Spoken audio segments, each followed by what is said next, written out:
Is Dak Prescott playing the best football of his career right now? All that and more in this episode of the Locked On Cowboys podcast. You are Locked On Cowboys, your Locked daily Dallas Cowboys podcast. Part of the Locked On Podcast Network, your team every day. Locked on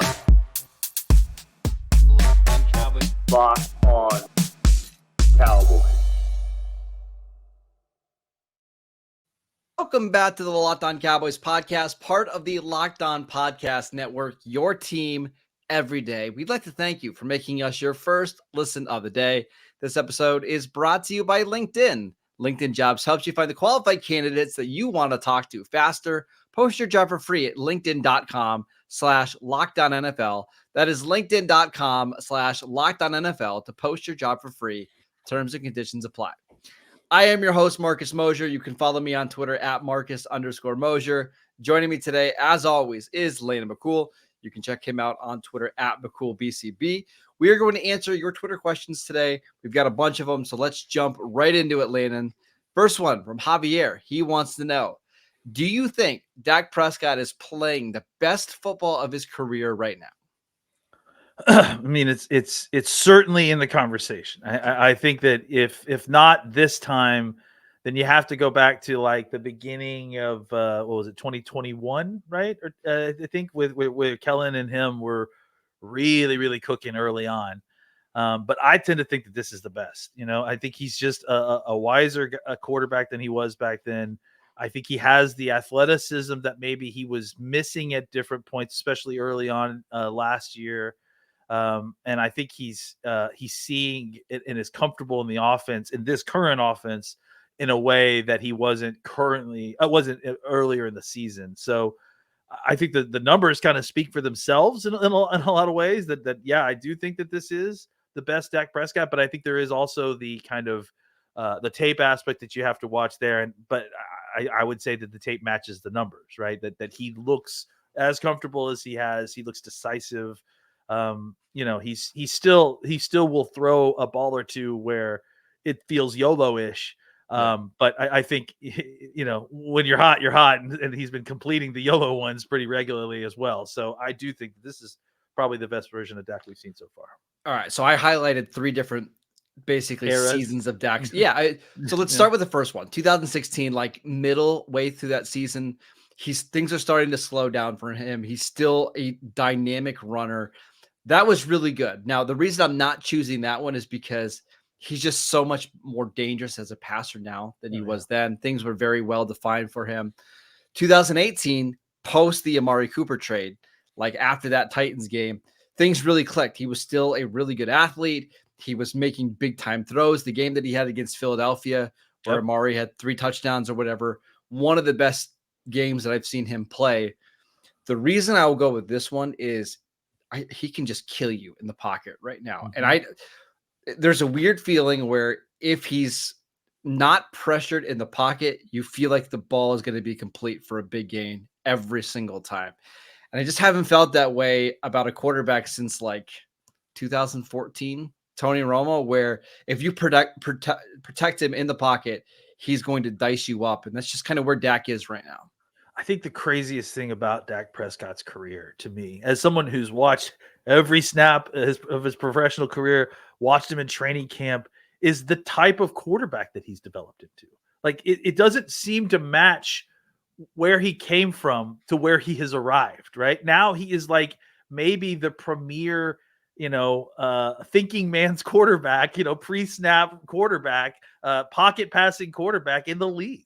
And at least one of them, right? You look at some of the other guys that are in the upper echelon, like Patrick Mahomes is known for wizardry. I mean, he is an incredible pocket passer, but he's also known for being able to run out of the pocket and flip his wrist. It's creativity, right? Creativity. And there just isn't anybody else that's like that's in a tier above Dak that's this type of quarterback, like a pocket passer, cerebral, quarterback. And I just think it's so interesting that he's developed into this type of passer.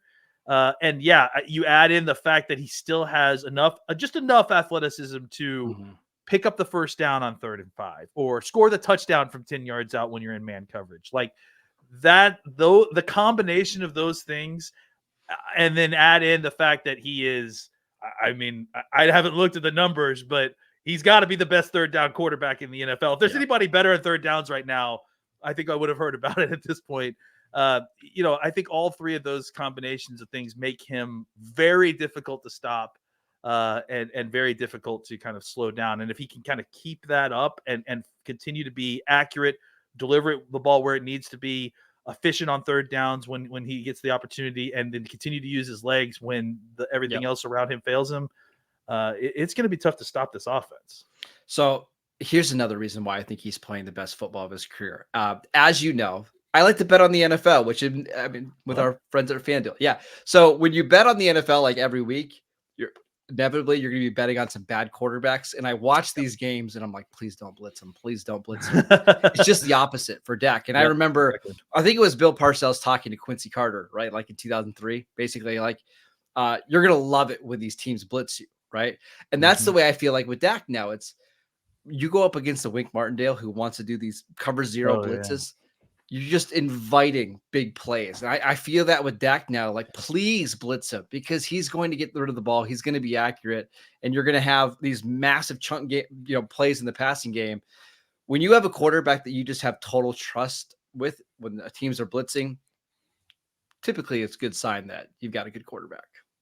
Yeah, and it's funny because I'm watching some of the games this weekend, that the Vikings game and Brian Flores, right, just alternating between 3-man pressures and 11-man pressures, right? And I was sitting there going, Dak would tear that up. Well, and you saw with Derek Carr, like it totally flustered him to the point where he didn't know what to do. He was throwing the ball out of bounds on third down. That's just not the case with Dak right now. Yeah, guys like Flores and Martindale that blitz a ton, like that's a huge part of their identity.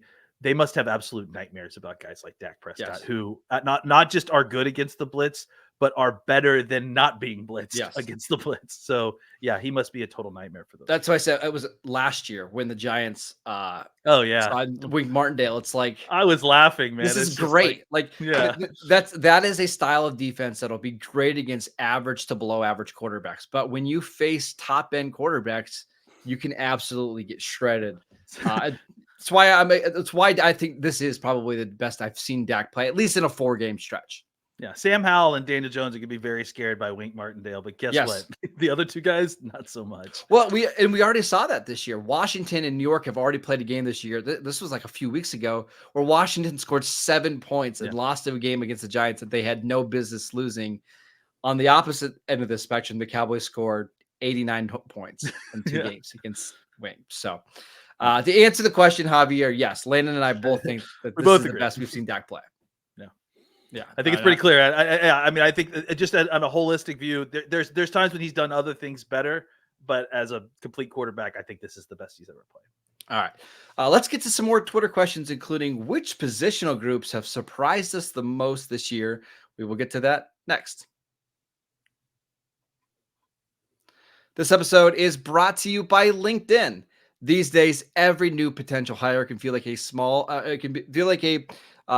big high stakes wager for your small business. You want to be 100% certain that you have access to the best qualified candidates available. That's why you have to check out LinkedIn Jobs. LinkedIn Jobs helps you find the right people for your team faster and for free. It is so easy to create a free job post on LinkedIn. All you have to do is add your job and then the purple hashtag hiring frame to your LinkedIn profile to spread the word that you're hiring. Simple tools like screening questions make it easy to focus on the candidates with just the right skills and experience so you can quickly prioritize who you'd like to interview and hire. It's why small businesses rate LinkedIn Jobs #1 in delivering quality hires versus leading competitors. LinkedIn Jobs helps you find the qualified candidates that you want to talk to faster. Post your job for free at linkedin.com/LockedOnNFL. That is linkedin.com/LockedOnNFL to post your job for free. Terms and conditions apply. We also want to let you know this episode is brought to you by FanDuel. Score early this NFL season with FanDuel, America's #1 sportsbook. Right now, new customers can get $150 in bonus bets with any winning $5 moneyline bet. That is $150 if your team wins. If you want to bet on the Cowboys to win this week, you can do that. If the Cowboys win, you'll get your free $150 in bonus bets. The app is so easy to use. There's a wide range of betting options, including spreads, player props, over-unders, and so much more.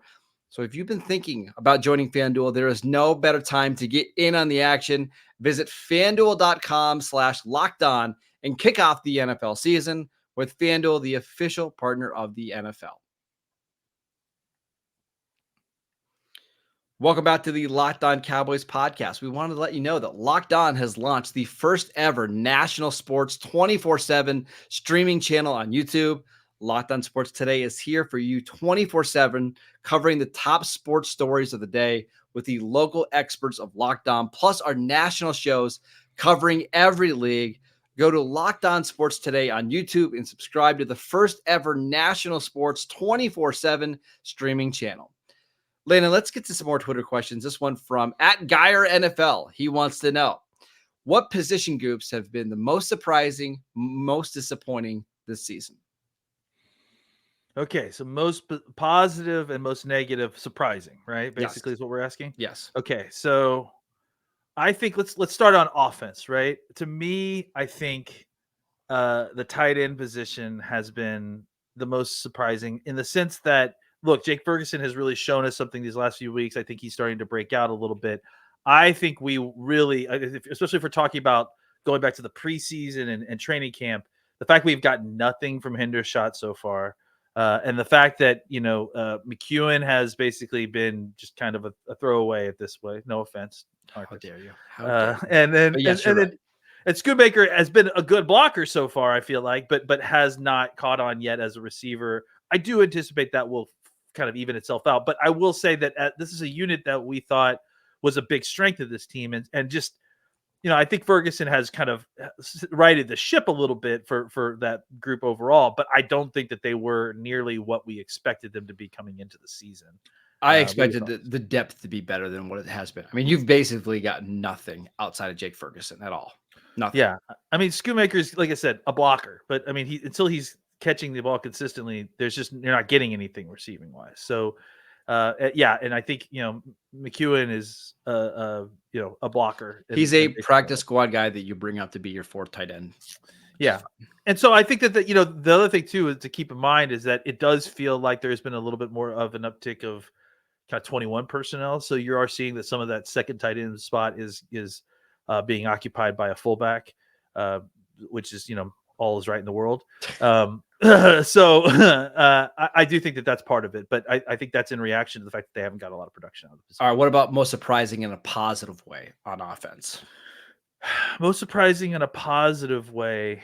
I guess, for me, backup offensive line. That's exactly what I was going to say. Like, I can't really put the offensive line as a unit because Biotis has struggled. Terrence Steele has struggled. They've had injuries, but when they've had to play Udoga, he's been fine. And when they've had to play TJ Bass, it hasn't been great, but it's been up to the level that you hope to get from a backup offensive lineman.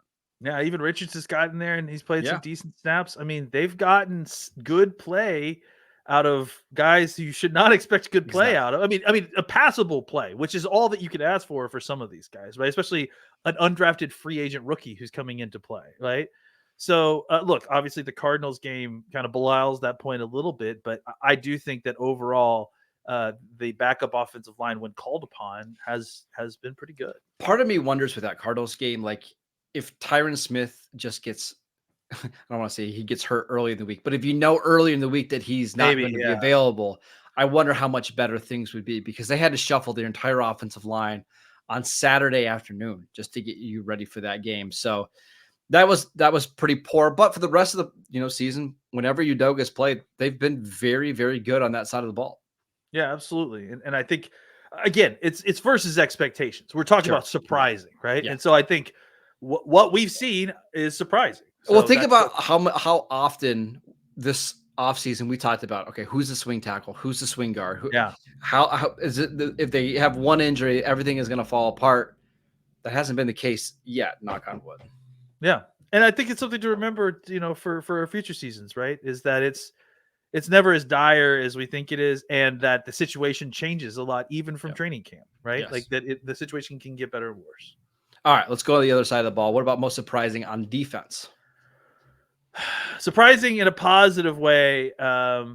I know we had discussed. I'm gonna let you take the most surprising one. I'll throw in cornerback. I think it's been a very surprising position. There's another one that's more obvious, but just for the sake of the show, I'll throw in cornerback. I do think that, considering the fact this is basically surprising when accounting for the fact that Trayvon Diggs is hurt, right? Yes, and that you're dealing with a compromised secondary that lost its top guy. The fact that you lost your top guy and have been able to produce the way that they have at the corner position. I mean, honestly, 90% of this credit goes to Deron Bland, and I get up every morning and thank the football gods every day for Deron Bland.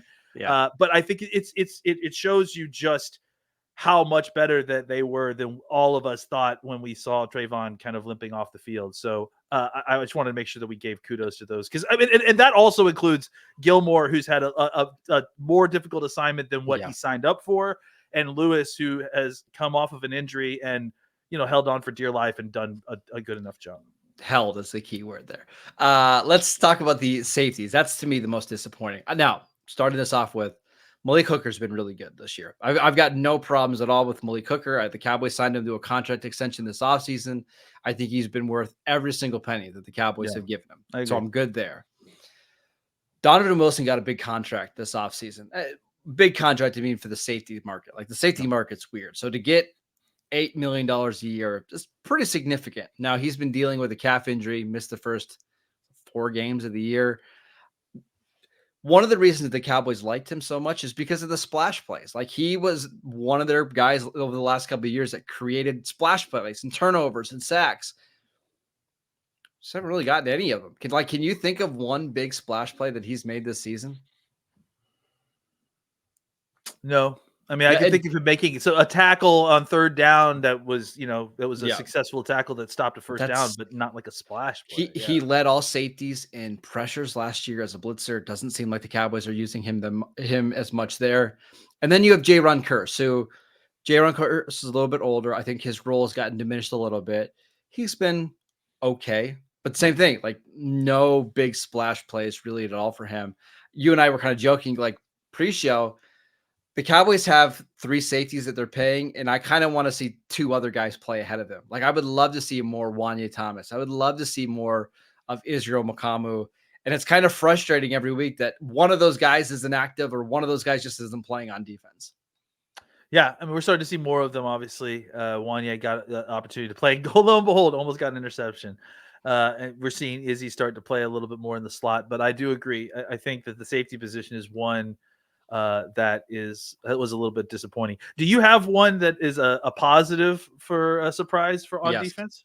Let's hear it. Linebacker, because I thought with Leighton Vander Esch healthy going into the season, I was still a little bit worried about that position because Damone Clark only played a couple games. You had really no depth, especially after you lost Overshown in preseason. This is some of the best linebacker they've gotten in a while. And Marquise Bell is playing out of his mind. He gives them some speed that they just haven't had at the linebacker position. Damone Clark has taken a big leap in year 2. I'm just shocked that I thought linebacker was going to be like their weakness going into the year, and it's turning into a strength, which is wild. It's especially wild since it's turned into a strength since Leighton Vander Esch has got injured, right? And that's not to say Leighton Vander Esch was the problem. Absolutely not. It's certainly not. Like, he was the best playing linebacker when he got injured. But since then, Clark has continued to get better, right? Yep. And then Bell has been nothing short of revelation. Like, I mean, just absolutely could not be more shocked by how far where he is versus where we thought he would be. You just don't see players come in as hey, you should try playing this position and suddenly be like one of the highest graded players at the position in the league. Do you remember right before the season, we did a show, who's the next Deron Bland, a guy that comes out of nowhere to make a big impact in the season? Yeah. We got our answer. It's Marquise Bell. Absolutely. I mean, without a doubt, frankly, you can make an argument that Marquise Bell's learning curve was even more steep because he had to change positions. Like, in September.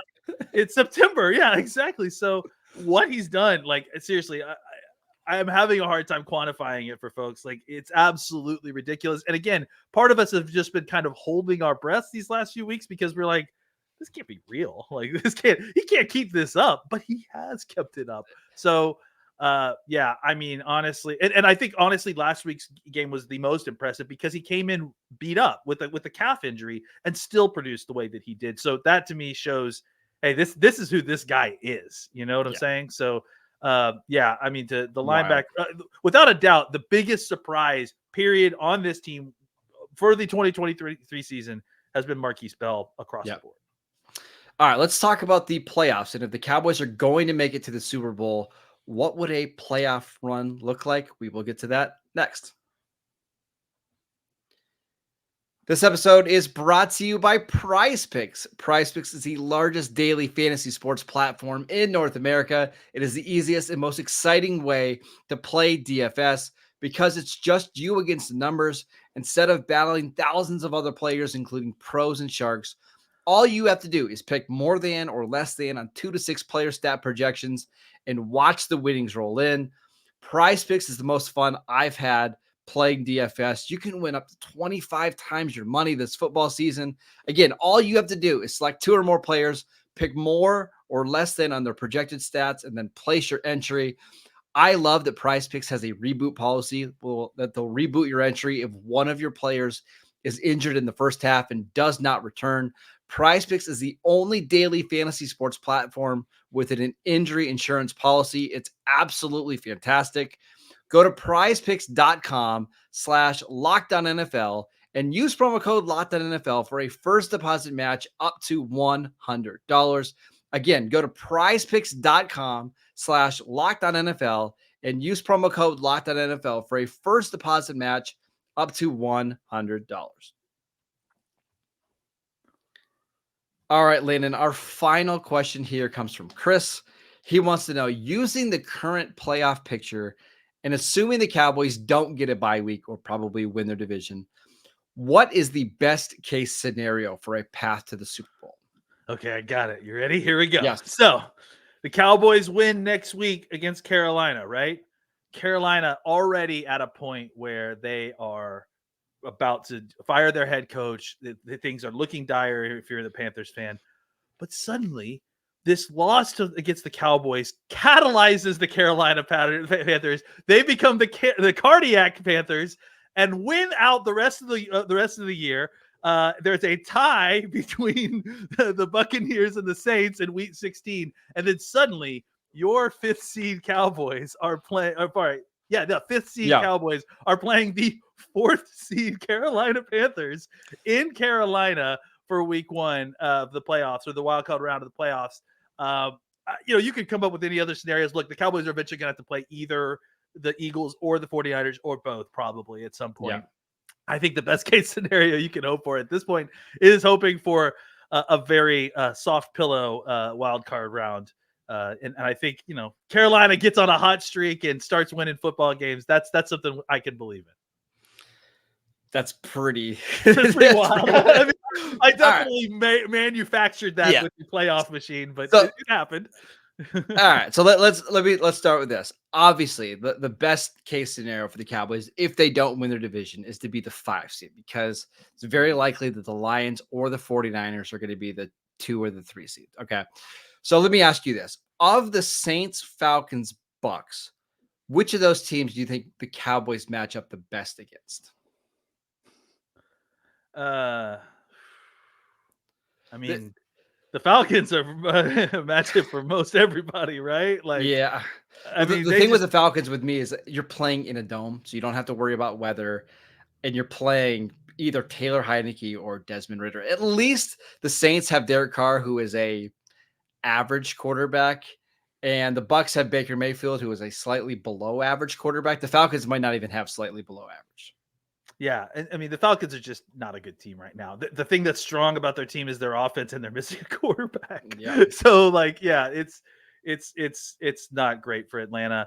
For the other two teams, they're just slightly messes, like they're just teams that have some pieces, but they are going to, it's basically who's going to limp into first place in the NFC South. It's not a great division. None of those three teams are probably playoff worthy in a normal season, right? Like, I mean, Yes. 7th seed wild card type, maybe. But like, this is like, frankly, you're not going to get too many. I mean, you get it because the way that the playoffs are laid out, and sometimes divisions aren't strong, but the group of folks that are available to enter into the playoffs from the NFC South, they're not up to snuff necessarily. So the Cowboys are going to have pretty big advantages no matter who they play, if those three. But if you're giving me a choice, it's definitely Atlanta for all the reasons that we just mentioned. Now, if you go beyond that, right, like to the next round, again, we're talking about like the best case scenario. It's to have it line up where the Cowboys play the Lions in round 2 of the playoffs. And for that to happen, you would have to have to beat 49ers. Is that what probably, you're gonna say? Like that's probably what would have to happen, or have the Vikings beat the 49ers or something like that. Mhm. But I'm just trying to think of a way. Yeah, you would have to have the way that would have to work is you'd have to have somebody upset the 49ers. Who matches up the best with the 49ers? I don't know. Maybe Seattle. I think it's Seattle simply because, again, throw out all the records when it's a division game, especially in the playoffs, right? Yeah. Like, so Seattle's not afraid to go play San Francisco. They've done that lots before. So and that's what you're hoping to have happen, is where the Cowboys can play the Bucks in round 1, and then you have to go play Detroit, and then maybe you're going to have to beat probably Philadelphia. I just don't see the Eagles. If the Eagles are the 1 seed, I just don't see them slipping up unless they play. Maybe they play San Francisco in round 2 of the playoffs, which would be really wild. But it's probably going to be Philadelphia in Philadelphia for the NFC Championship game. Yeah, Probably. I have to imagine. Yeah, I mean, I think that seems fair. I mean, unless in the scenario where they definitely are winning the division, giving them home field advantage and a bye week, lets them avoid a lot of this. I will say everything gets a lot easier for the Cowboys if they're the 5 seed. If they end up being the 6 seed, that's when things start to get a little hairy. Heaven forbid the 7 seed, and you got to play the 49ers like as that 2-7 matchup, and then you've got to go play Philly. It gets a little weird. So getting the 5 seed is going to be very, very important for the Cowboys. Of course, I would argue, and as I always do argue, you want to feel good about your team going into the Super Bowl?